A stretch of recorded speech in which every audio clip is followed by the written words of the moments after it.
Hello and welcome to Hoosier Football Tailgate here on the Believe Network, sponsored by Bet Online. Bet Online is your number one informational source for all things sports gambling, including college and NFL football, but as well as the baseball divisional series. Get all up to date with your odds, news, stats, all the things that you need to make an informed decision on who to bet on. Bet Online is where the game starts. Hey, I'm the coach, Shannon Griffith, and welcome to Hoosier Football Tailgate. Thursday afternoon, preparing for homecoming down in Bloomington this Saturday afternoon with this 12 o'clock kickoff. Can be watched on Big Ten Network if you're not able to be in person. Hoosiers take on the Rutgers Scarlet Knights, and Rutgers right now is a team that has got it on a roll. Talk a little bit about their schedule here in a little bit, but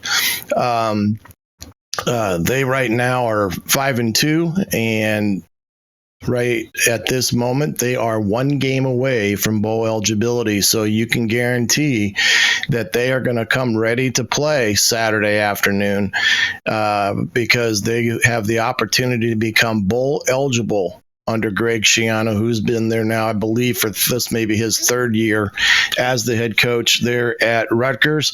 And he's got it rolling. Defense is his specialty, and they're playing like it. And they're finding ways to win. They scored 21 unanswered points last week within the last 4 minutes of a game against Michigan State, who had it well under control. And made a few costly mistakes, and Rutgers end up finding a way to come back and find a way to win. And that's the name of the game. You may not be the best team in the world, but if you can find ways to win, those things add up. And right now they're finding ways to win and finding ways to get points on the board, and their defense is keeping offensive points off the board as much as possible. I believe they have the 5th ranked scoring defense in the Big Ten at the moment, but we'll talk a little bit about that later. Rutgers also is 2-0 over the last 2 meetings with the Hoosiers. Game in New Jersey, I think last year was a tight one. The year before that one wasn't close at all. I think they end up winning 38-3 in Bloomington. But like I said, 1 win away for them becoming bowl eligible, and Hoosiers needing a win in any form, fashion, way they can get it to hopefully get their start in the second half of the season on the right foot, and it would go a long way in helping them eventually becoming bowl eligible. Right now, needing 4 wins to get to that magic number of 6, and right now the Hoosiers have just got 2 W's on the season, and looking for number 3 in this second half of their schedule after the Hoosiers play Rutgers this week. They'll head out to Pennsylvania and take on Penn State, who is battling Ohio State this weekend. So once they get beyond the Penn State game, the rest of their remaining schedule, I do believe, also has the potential for winnable games for the Hoosiers if they can get themselves into a mindset of being able to put the pedal to the gas and get themselves in the right position on offense and defense to finish out the year and get themselves bowl eligible. A couple of quick news items today. The University of Michigan was informed today by the NCAA that they are under investigation for scouting off campus of potential opponents and trying to learn signals and things of that magnitude. And that is a no-no in the NCAA. There's no off-campus scouting that is to be done. Everything is to be done off of equal video exchange, and no other team in the Big Ten is allowed to do that. If Michigan would be caught with their hands in the cookie jar on this instance, Maybe because they are a recurring infraction team with the NCAA, it could be a pretty stiff penalty for the Wolverines. Not going to speculate on what type of punishment could be handed down. Wait for the investigation to go through its due diligence and come to a conclusion, and don't like to have the point the finger at someone without all the evidence that is in front of you. We'll let the NCAA do their investigation and come to a conclusion on that, but wanted people to be aware that Michigan right now is under another investigation under the Jim Harbaugh era by the NCAA, this time for scouting off campus during the football season. So bring you up to speed there. Talk a little bit here about the quarterback situation that is evolving here down in Bloomington right now. As we know, last week they played both Tayven Jackson and Brenden Sorsby in the game against Michigan. I'm not quite sure if they learned much from that game because they wanted to be able to come out of there again with a sure number one, and not sure they were able to accomplish that or not. Tom Allen did allude on his coach's show on Wednesday night that they do have a starting quarterback. Of course, he's not going to announce that prior to this ball game. But looking at it and what I think Indiana's got to get to in some respects, because Sorsby is a little better runner than Tayven, and that fits more of his operational aspects of what he is as a quarterback.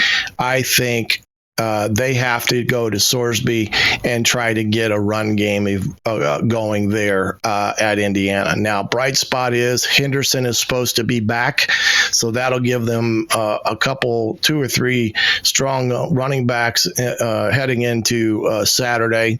And then, of course, if you can mix Sorsby in with some quarterback design runs and keep defenses off guard and not pinning their ears back and coming at you, especially in running situations, that in itself can be a big help to a team right now that's struggling to run the football on a consistent basis.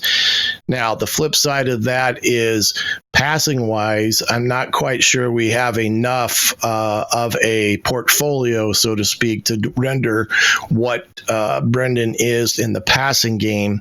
He has struggled some in that regard, completing about 55% of his passes on the year. But right now, Tayven probably has a little bit of an edge over Sorsby in throwing the football. That's what he kind of is in regard to his specialty.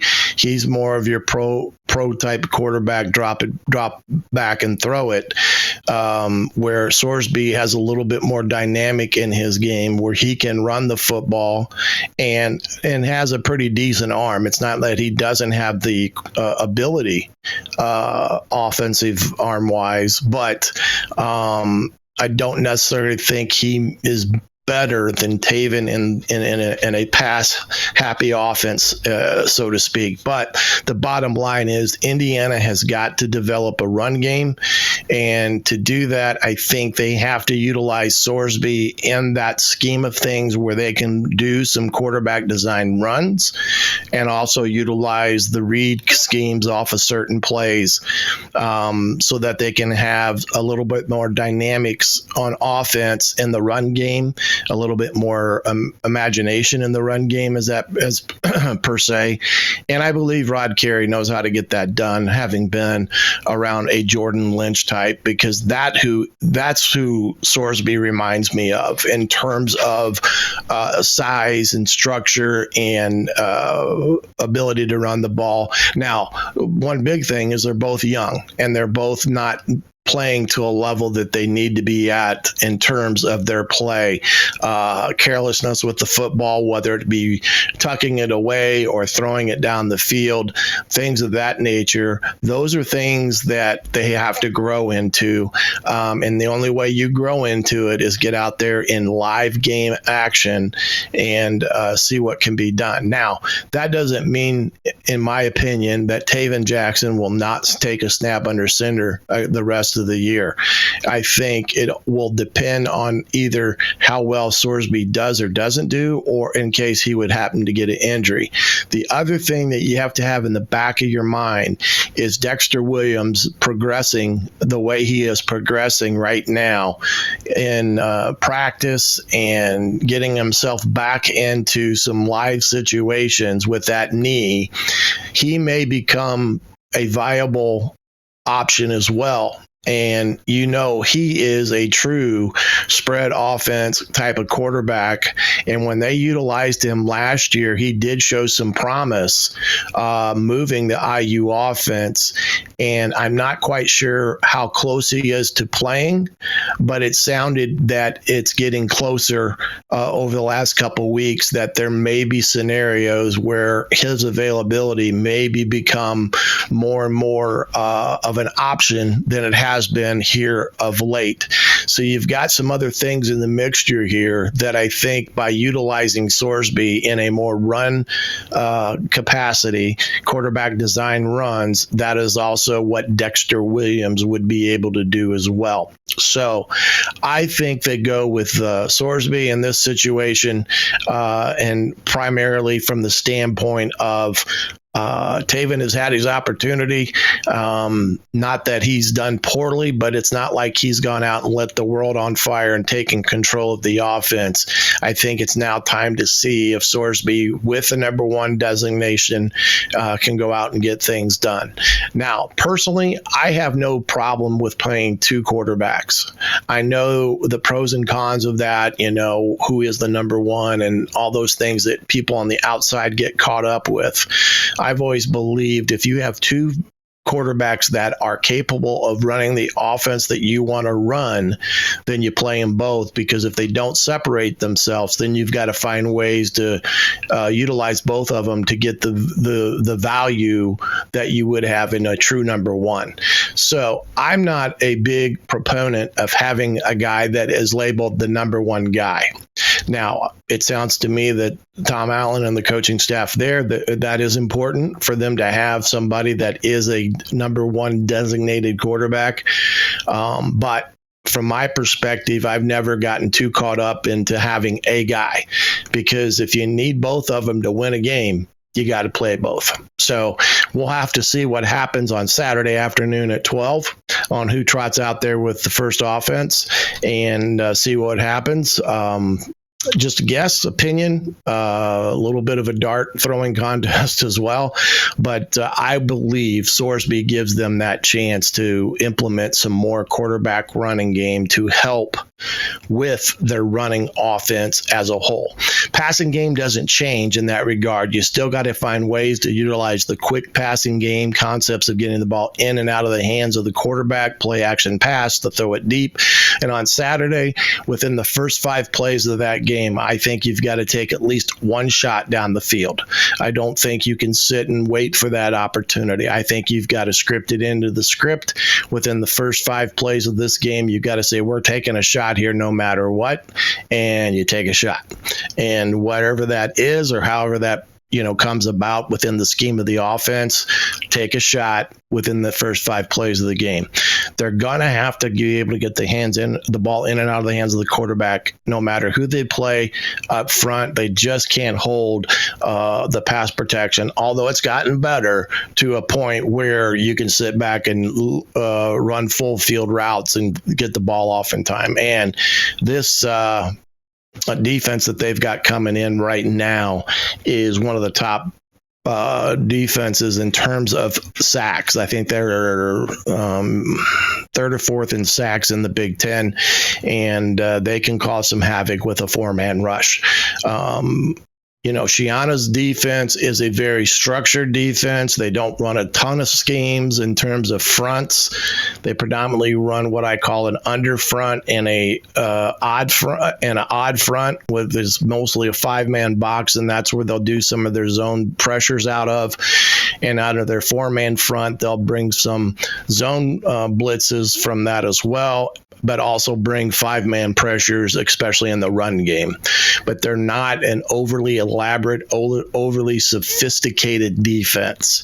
They pretty much line up and say, come at us. And if you can block us, you'll beat us. But they are very disciplined in what they do, very typical of a Greg Schiano defense. They're tough, they're strong, and they get after it. So Saturday will be another test for the Hoosier offense, and I think by using Sorsby in the running game, that will help them in that regard. The other thing is, on top of this, with Henderson coming back, you've got to get him back going, getting back into the swing of things, and give him the opportunity to get it down and get it going. You still utilizing ways to find ways to utilize Jalen, kind of like they did at Michigan, but finding different ways to get the ball in his hands. But Henderson's got to be the guy that comes in and gets it done, as well as the other mixture that they can throw in there with a number 2 guy along the way. But right now, looking at the statistics for Tayven and for Brenden, Tayven is 78 of 128. He's thrown 5 interceptions on the year, 61%, 914 yards, and just 2 touchdown passes. So not a great interception to touchdown ratio there for Tayven. Sorsby's only thrown it 58 times, 30 completions, 285 yards, 2 touchdowns. So both of them have the same amount of touchdown passes, but Sorsby has thrown it less, almost half as less as Tayven has, but he's completed about 52% of his passes, but he has no interceptions. So in that regard, you can see there Tayven's situation issues are he's not doing a great job in protecting the football and making good decisions when he's throwing it. And sometimes he's trying to do too much, I think. And that's one of the big problems that you have with young quarterbacks at times. They'll start pressing and they'll try to do too much outside of the scheme of the offense. And that's when bad things happen. So that kind of gives you a little bit of my take dynamic-wise with the quarterback situation, and with Henderson coming back. I still think that's a huge boost for that offense. And I do believe that their offensive line has shown some improvement, even against Michigan, that gives you some hope there with this game on Saturday. Unfortunately, this game carries a lot of weight in terms of how you look at the rest of the year. Unfortunately, that's the way it looks. Now, irregardless of what happens on Saturday, there's still opportunities there to get your up to 6 wins, but your room for error is very minimal at this point. And I'll say this about, I'll wait and give my overall impression of Rutgers here in a few minutes. Defense, the defense, the biggest thing they're going to have to do on Saturday is they're going to have to find ways to shut down the run game for Rutgers, and also contain Wimsatt, because he's a big, tall kid, 6'3", 215 pounds. He will run it when needed. It's not his first choice. He does have a pretty decent arm, and he does have a pretty good touch. And he's been able to fit it in through some tight windows at times, and he did that against Michigan State. That led to some big plays. And but he's not a guy that is overly designed to run it. He's more of your drop back passing type of quarterback. So they're going to have to find ways to get a good pass rush on Saturday. And Wimsatt, there's one thing that he will do. He will make bad decisions with the football, especially if you get constant pressure on him. When you can get constant pressure on him and make him feel uncomfortable in the pocket, that's where you see him make bad decisions. But if you give him time back there to really evaluate what's in front of him, he can pick you apart. I mean, he's that type of kid. Now, I'm not quite sure where he's at in percentages overall as a offense. I think. Let's see here. I only think he's. I think he's only throwing for about completing it, that is 50% of his, over a little bit over 50% of his passes on the year. And that's one thing that I've noticed about him, is that while he is accurate for the most part, when he gets into trouble is when people get pressure on him, and he doesn't handle that all too well. That's when the ball has a tendency to get out of his hand in a hurry, and it's not as accurate, and makes he makes poor decisions with the ball when that happens with him. But he's a big kid, like I said, 6'3", 215 pounds, and he can make some things happen when you give him time, and he did that on Saturday, helping lead them back from being 21 points down to get a victory on Saturday in the last 4 minutes of that ball game. So it was a pretty phenomenal feat that they did, on top of getting I believe they also got a touchdown off a botch punt. Things at Michigan State right now are not very good. Had the victory swept, taken from them, and all the other things that have occurred on the outside with Mel Tucker and such has not had a very good season thus far again for Michigan State as well. Well, let's look at some of these statistical stuff, and let me get this. Let's see here.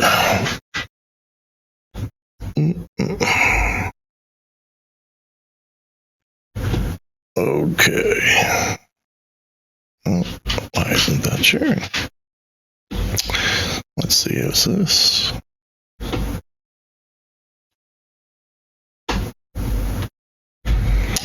Well, it's not wanting to show you what's there.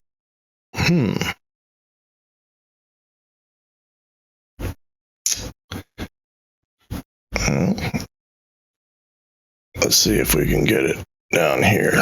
There we go. Now let's see if it does it. Dummy. Okay. Yep, now we got it going here. All right. Indiana and Rutgers defense, Indiana offense. Right now, the Hoosiers, 18.5 points a game. Not great. And 102 yards rushing per game, 210 yards, only 317 yards of total offense per game. Not very good. 40% on third down is decent. Not great. You need to be up around that 43, 45 area. Fourth down, only going about a little less than a third right now. And overall right now, they are a -3 in turnover margin, which again is a combination of their own mistakes and the inability for the defense getting turnovers. That's one thing that they've been lacking here over the better part of the year is turnovers and, getting the takeaways for the defense. So right now they're a -3 on the year. Rutgers defense, they rank 5th in the Big Ten at 16 points a game. They're holding an opposing offense to only 276 yards of total offense.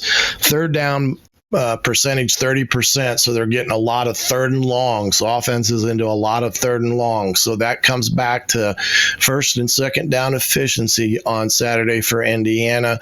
The more they can be in third and short, third and medium, they're going to have a good chance to have a pretty decent day. But if they're having consistent problems and showing 3rd and 7, 3rd and 8, 3rd and 9 on Saturday, it's going to be a long afternoon.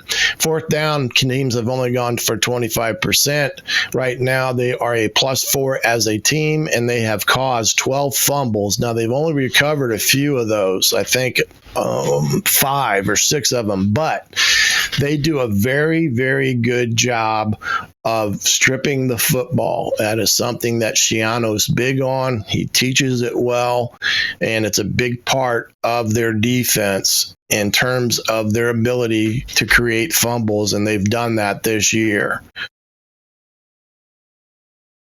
Okay.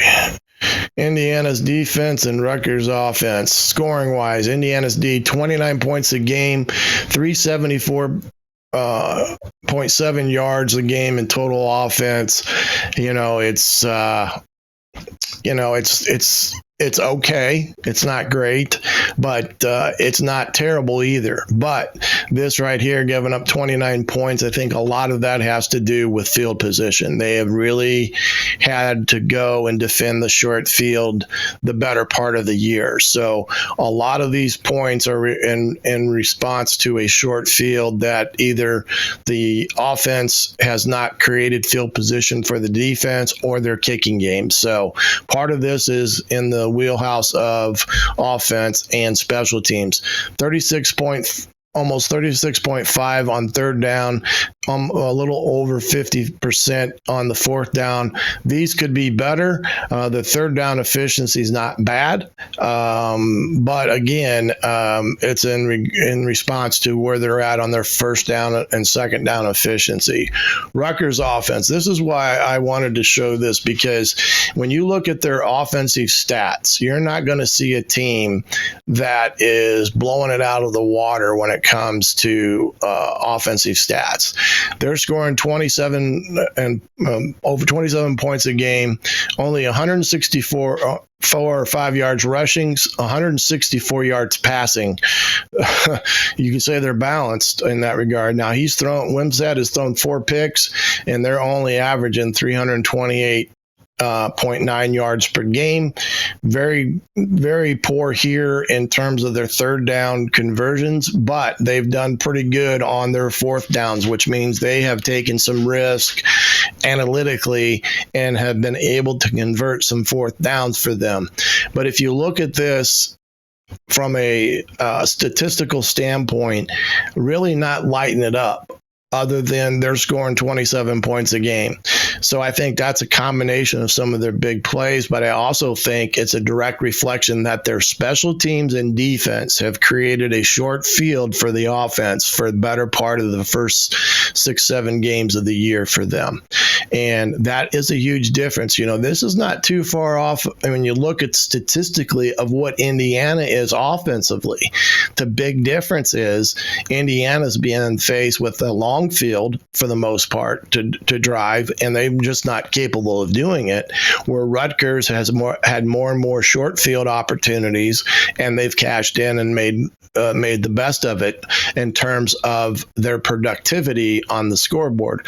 But 164 5 yards a game, that's a decent number from a rushing perspective, but throwing is not. I mean, you're not even a 400-yard offense, and you're 5-2 overall on the year. And the reality is, it's not an overly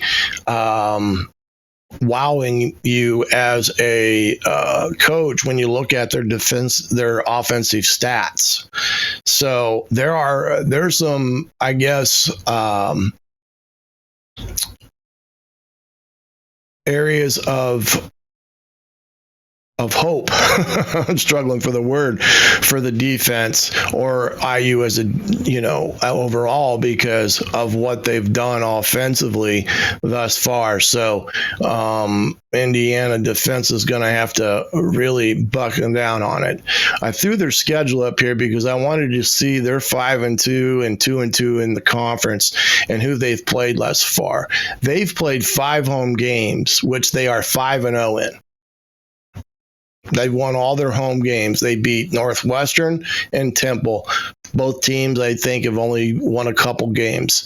Virginia Tech, probably a pretty decent win because they're close to 500. They went to Michigan, got beat 31-7. That game was actually closer than the score would indicate.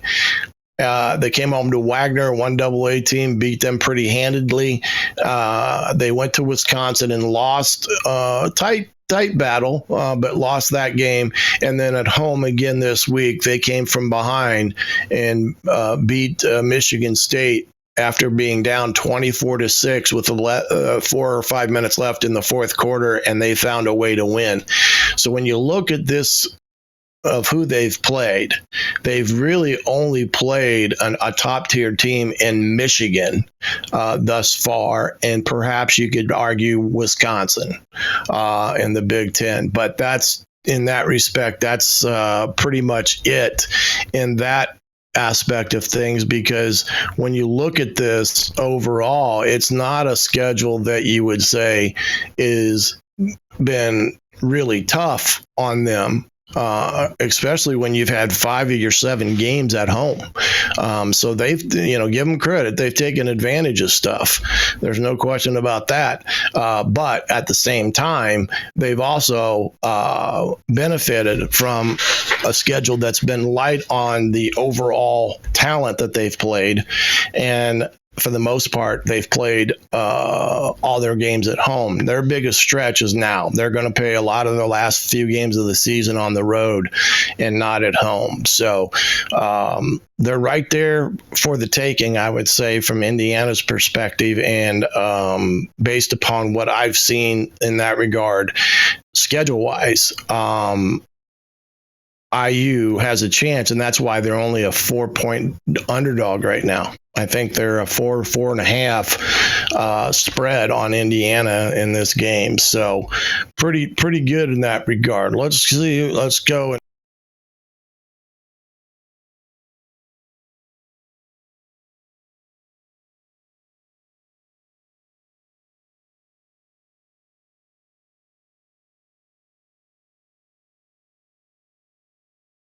Let's do this.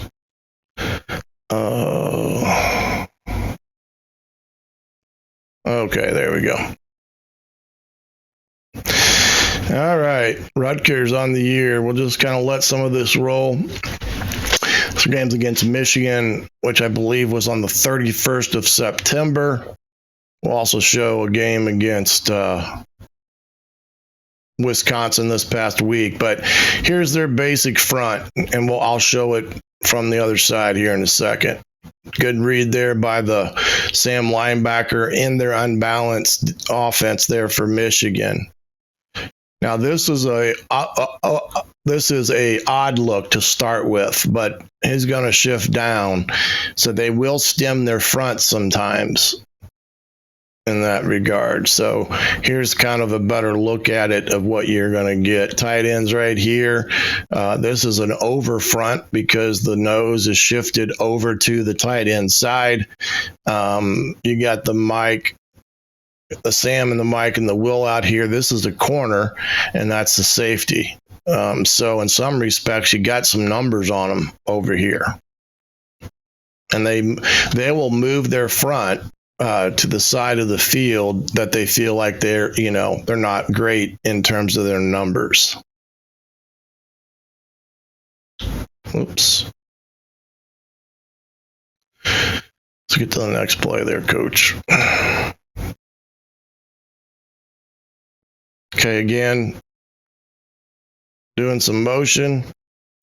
Michigan did a pretty good job of getting some motion on him where they created the matchups here.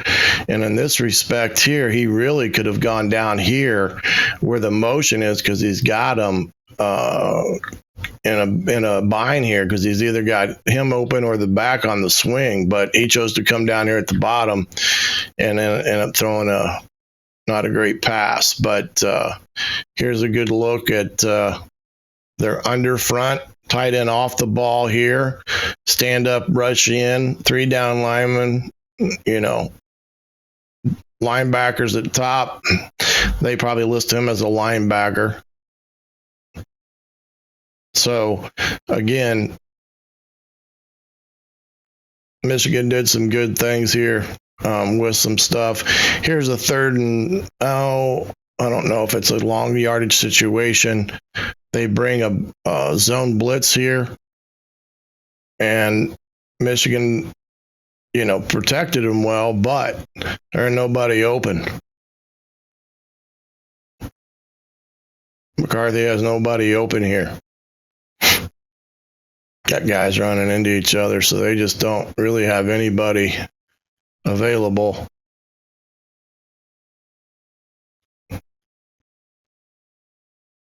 Here's some imagination by Michigan. They do a great job on this one. They caught him in the right scenario, right front and everything. Rutgers is in a man-free concept on this. Loveland is going to act like he's blocking, then he's going to basically run a wheel route. Well, he screws this guy up because he's getting a block key, and he ends up kind of rushing, and he lets Loveland go down the sideline. So you can see people blow coverage, and you have wide open guys. But that was a well-designed scheme there by Michigan in terms of what they were getting up front from Rutgers. This is, again, an over front, tight end kind of off the ball. But you can see him rotating stuff there, and that was man free. And the guy that's supposed to cover him was one of the linebackers that got caught with his eyes in the backfield.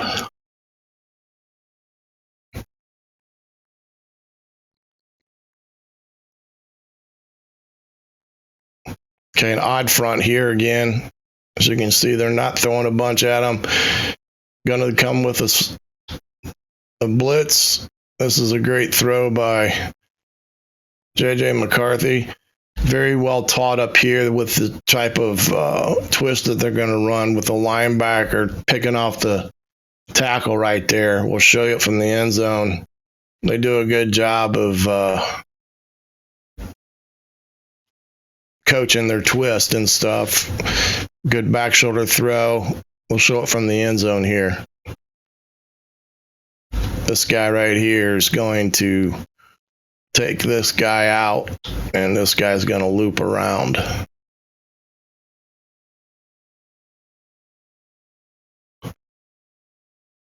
See, he's not even caring about rushing. All he cares about doing is taking this tackle out, and he does it pretty good.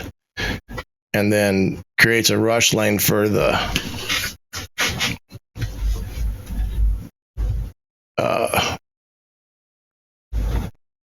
tackle, defensive end. Okay, this is the game from Saturday against Michigan State. State in the end zone area. Again, going to play some man, going to play some other free, and quarterback rips it in there. Michigan State made a change at quarterback this past Saturday. But again, you can see this throw here, just a post route in behind it all.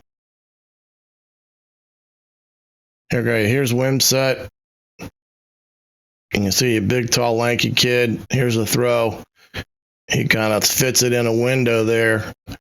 But pass protection-wise, you can see if you give him time to throw the football, he can fit it in some tight windows now. Play action pass, they do a lot of this, of course. And again, Michigan State was overly aggressive with their backers, and he got a guy in behind him.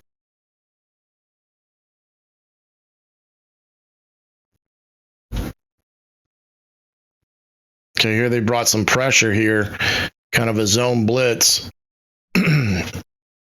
And they got pressure on him, and they find a way to, get a sack on him. So there's an example of, bringing some heat, leveraging the ball, and him not being able to get the ball off. Here's one of their, I would say Rutgers is more of a zone blitz team than they are a pure get after you team. They're going to bring these two guys off in what I call a flash blitz. They're going to move their front up here, and this guy's probably going to drop back.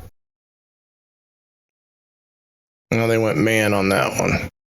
So this is tough for this to go because this linebacker weak has got that tailback, and they run like a mesh route. But here's an example of them being very good at creating turnovers. Watch this DB. He goes right for the punch, does a great job. That's textbook. Wrap and strip. And they, again, like I said, they got them on several occasions on Saturday.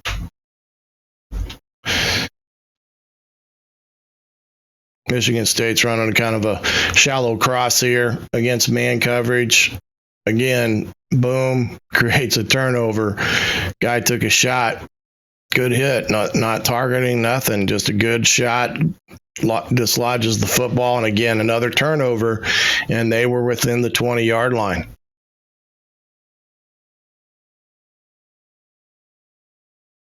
Good play action pass. Really riding it in on this one. Trying to dry the linebackers up and create a window, and that's what he does right there, kind of a deeper slant route. Bad throw, in which he's capable of, and that was one of the picks because he will, he will at times make bad throws.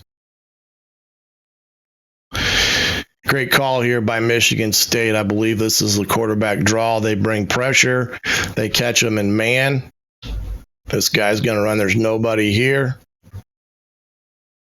And he's able to get himself into the end zone. Good call at the right time there by Michigan State.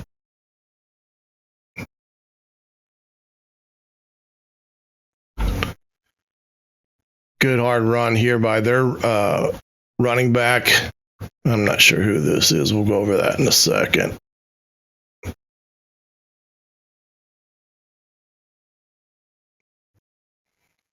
Gets it down there, and then this is the score that gets them into the within 3. Watch this throw.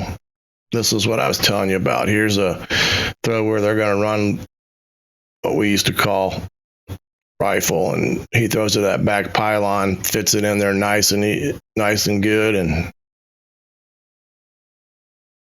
able to get her done.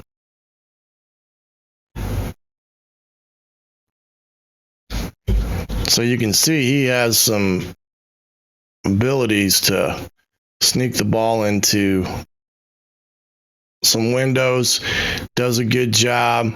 Let's see if I can get that back up.